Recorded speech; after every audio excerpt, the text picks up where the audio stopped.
మమతానుబంధం. చిన్న కథ. గోవులు కాచే గోపయ్యల ఏమిటా గెటప్పు? షర్మిల మాటలకు తలెత్తి చూశాడు కిషోర్. అతని ముఖం వాడిపోయి ఉంది. భయ్యా, మాట్లాడవేమిటి? భలేగున్నావి ఈ వేషంలో అంది. కిషోర్ తండ్రి, షర్మిల తండ్రి జాబ్ చేసేది ఒకే ఆఫీసు, ఉండేది ఒకే అపార్ట్మెంటు, ఎదురెదురు ప్లాట్లు వారివి.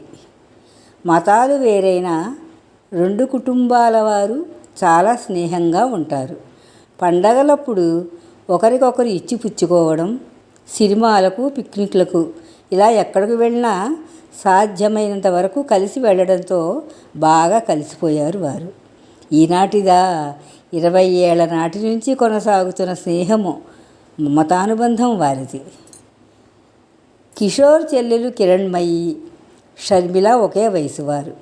చిన్నతనంలో ముగ్గురు కలిసి ఆడుకునేటప్పుడు చిన్న చిన్న తగాదాలు, అలుకలు మళ్ళీ మామూలుగా కలిసిపోవడం, పెద్దవాళ్ళు పట్టించుకోకపోవడం అనేది మామూలే. ఇంట్లో కనిపించకపోతే ఇక్కడే ఉంటావు అని నీకోసం బిర్యానీ చేసి తీసుకొచ్చా, రుచి చూసి చెప్పు భయ్యా. బాక్సు చేతికి ఇవ్వబోయింది షర్మిల. తీసుకోలేదు అతను.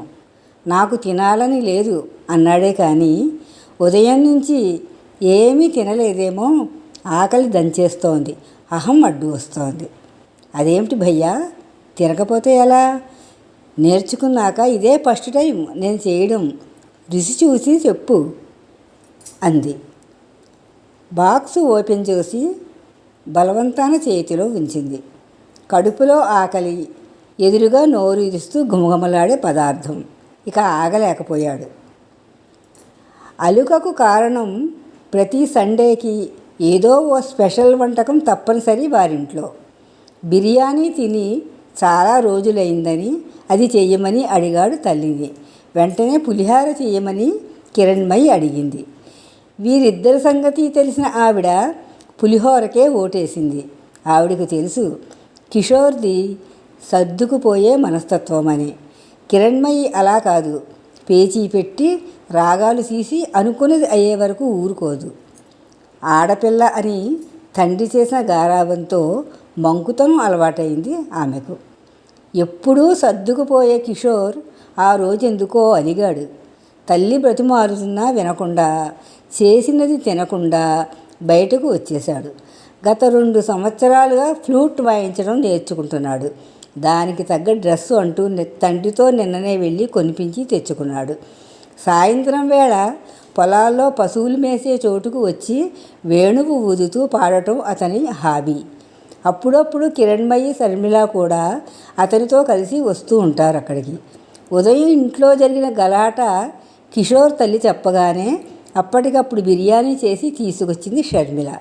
ఆకలితో నకనకలాడుతున్న అతను ఆవురావురమంటూ తింటుంటే చిరునవ్వుతో అలా చూస్తూ కూర్చుంది షర్మిల. విన్నారుగా మమతానుబంధం అనే కథను. ఇప్పటి వరకు మా ఛానల్ను సబ్స్క్రైబ్ చేయకపోతే మరిన్ని కథల కోసం వెంటనే సబ్స్క్రైబ్ చేసుకుని పక్కనే ఉన్న ఐకాన్ బెల్ను క్లిక్ చేయండి, లైక్ చేయండి, మరి కొంతమందికి షేర్ చేయండి. రచయిత్రి కమలాదేవి పురాణపండ.